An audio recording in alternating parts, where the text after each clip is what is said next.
Hey guys, it's Jim here, and I have had my Neural DSP Quad Cortex for 2 weeks now, and I absolutely love the thing. But it might not be for everybody. So today I'm going to go over 5 reasons why you might not want to purchase this device yet. Now, the first reason I could see somebody wanting to wait to pull the trigger on the Quad Cortex is they may not want to be a guinea pig, so to speak. And I understand that to an extent, because sometimes I've had products in the past where I've gotten them at launch or shortly after they have launched, and it has been a disaster. I've had other experiences where it's pretty smooth sailing.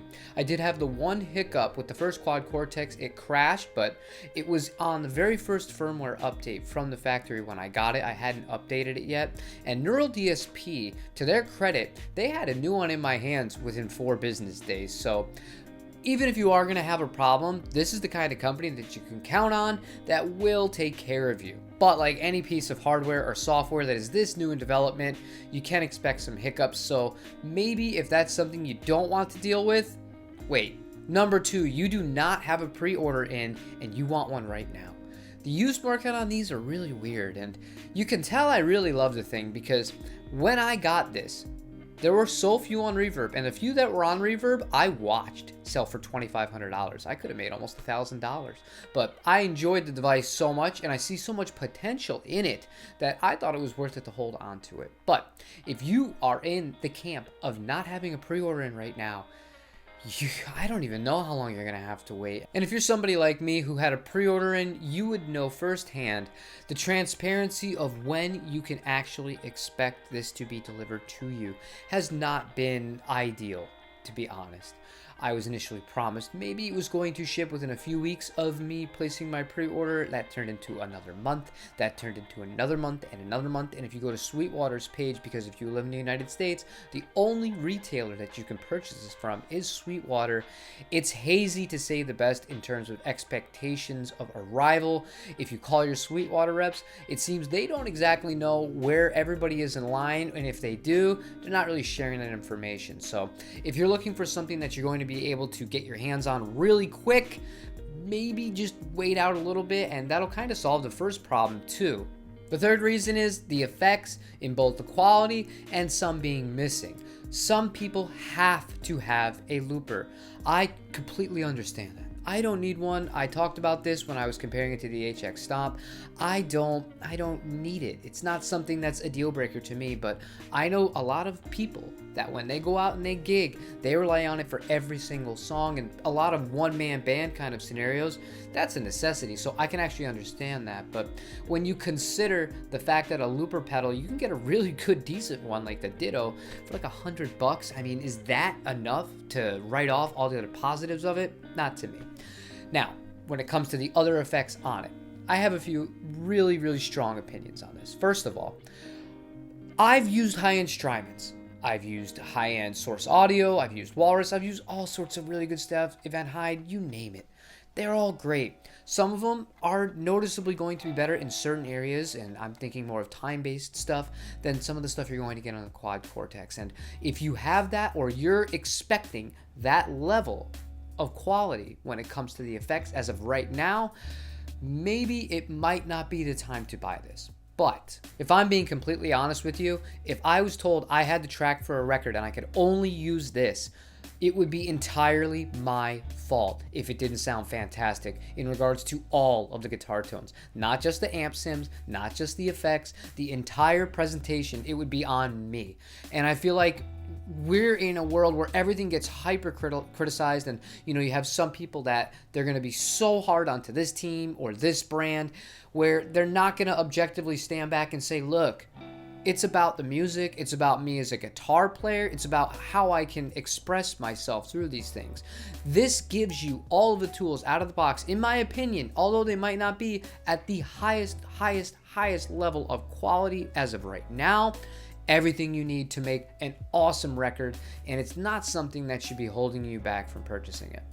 Number 4 is a big one, and that's going to depend on how you want to use this thing. What do I mean when I say that? Me, I use my Quad Cortex on my desk.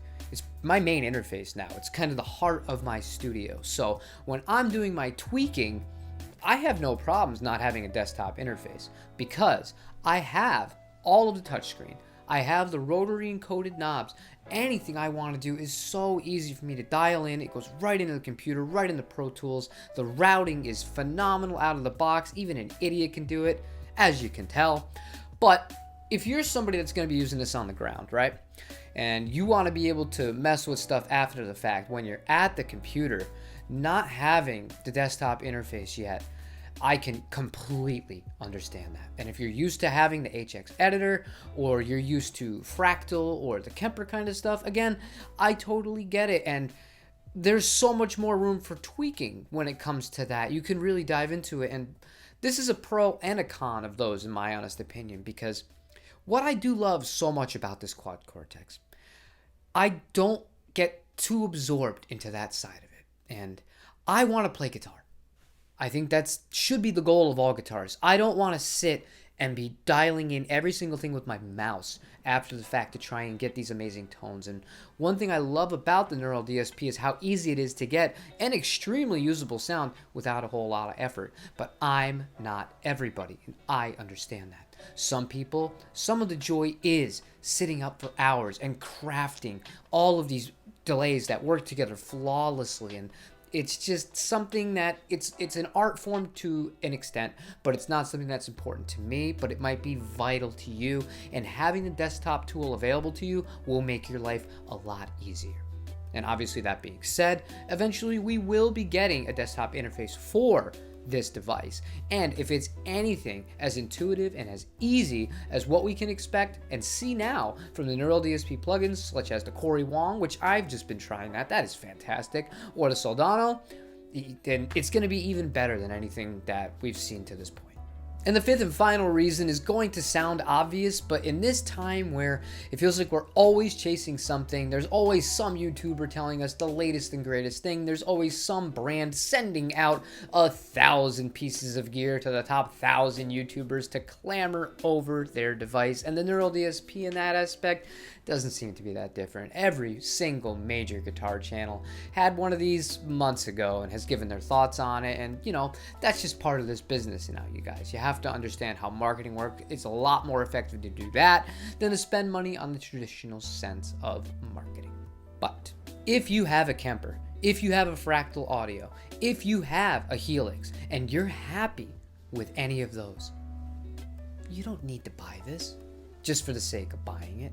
If you have a solution that works for you and you love the tones that you're getting out of it, you love your workflow, you have your kind of set way of going in, getting your great sounds, tracking them down, or setting it up so that when you go out to play live, it is seamless, then you're already ahead of the game. Why are you shopping for this right now? I'm of the school of thought where I don't look for problems. When a problem comes to me, I look for solutions to the problem. And I feel like with gear, sometimes we can kind of put the cart before the horse here, and it's not always the best way to approach things. So again, if you're happy with any of those, they're all fantastic devices.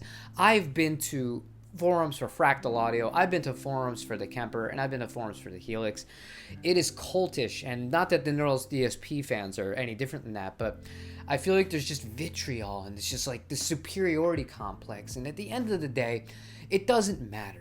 All that matters is the music. All that matters is that something works for you and you're happy with it. And if you're happy with what you already have, maybe you should pass on this, or maybe you should wait and see how it develops as things carry forward. Now, I haven't been on YouTube that long, but I've been on YouTube long enough to know this comment section is going to have at least 1 or 2 comments saying, "But Jim, you labeled the video 5 reasons not to buy it. And then in some of those reasons, you kind of countered them. So what's it going to be here?" And my answer to that is this already. I'm just going to get it out of the way so I don't have to respond to it. I feel it's important to look at both sides of the coin with anything. Yes, there are absolute concerns with this, and yes, there are some better sounding effects modules. Yes, it doesn't have a looper. Yes, it doesn't have a desktop interface. There are so many things that go into it, and this is not cheap. And one thing that annoyed me, when I looked for a video that was similar to this, and the only reason I made this, the very first thing the person complained about was the price. And this is before the price increased. And I'm sitting here thinking to myself, well, what are you talking about? Even at $1,850, the current new price, a full Helix wasn't that much cheaper than that. That thing's 6 years old, and you're still getting that for the Helix floor. The Kemper, that's not that much less money. And then the fractal audio for the real deal one, that's a different price range too. So I don't feel like complaining about the price when you're looking for a really professional piece of gear like this is the best thing to be kind of focusing on. And while I did mention some positives that I have about this device, I will be making a full video with reasons as to why you should purchase it. I feel like it was more important to come out with the why you shouldn't first, because then it shows that I at least recognize some flaws and some potential reasons that other people, they might not want to purchase this right now, or maybe even in the future, depending on what your needs are. But that's going to wrap up today's video. We might have a little clip of a preset that I'm working on right now. No talking, no anything like that. Maybe a minute, 2 minutes long with my Goldie over here, which I haven't named yet. I don't know. This is going to be a tough one because I love this guitar and I don't want to get it wrong. And I know, I'm weird. I name guitars. But if you like this video, leave me a like. I really do appreciate that. Leave me a comment. Let me know what other reasons you might potentially be holding off on buying a Neural DSP Quad Cortex, or if you bought one, what do you think about it so far? Subscribe to the channel if you enjoy this daily content. And other than that, I will see you mañana for another guitar-related video. Take it easy, you guys.